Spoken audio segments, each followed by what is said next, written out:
In today's video, I'm going to teach you how to run a P&L report in Xero.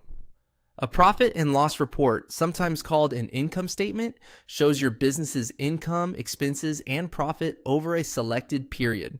It's one of the fastest ways to understand how your business is performing and where your money is going.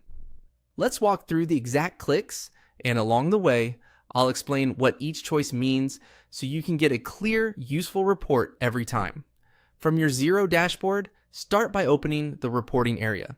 This is where all your financial reports live.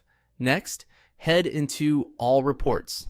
This page lists every available report, grouped by category, making it easy to find what you need. Look for profit and loss and select it. That opens the P&L report screen with the default settings. Before you run the report, set the date range. Choose the period you want to analyze. This could be a single month, a quarter, a year-to-date window, or a custom range that aligns with your financial year. Picking the right dates matters. Shorter windows help you spot recent trends, while longer windows reveal seasonality and the bigger picture. If your fiscal year doesn't match the calendar year, make sure your start and end dates reflect that, so the totals line up with your planning and tax periods.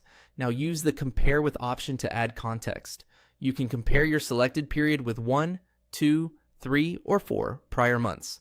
This places additional columns side by side, making it easy to see how revenue and expenses are moving over time. Choose the number of months that best fits your analysis. For a quick pulse check, 1 month is often enough. For a broader trend view, 3 or 4 months can be more revealing. Once your date, range, and comparison are set, click Update. Xero will refresh the report with your selections. Give it a moment to load, then review the results.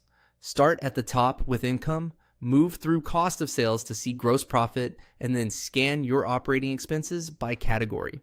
The final line, net profit, shows the bottom line for the period. Use the comparison columns to spot increases, decreases, or unusual spikes.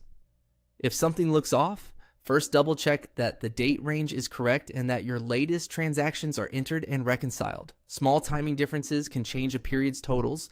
You can adjust the dates or comparison and click Update again to fine-tune the view until it answers your business question. That's it. Reporting, all reports, profit and loss, set your dates, choose a comparison, and update. You're ready to run a clear, confident P&L in Xero.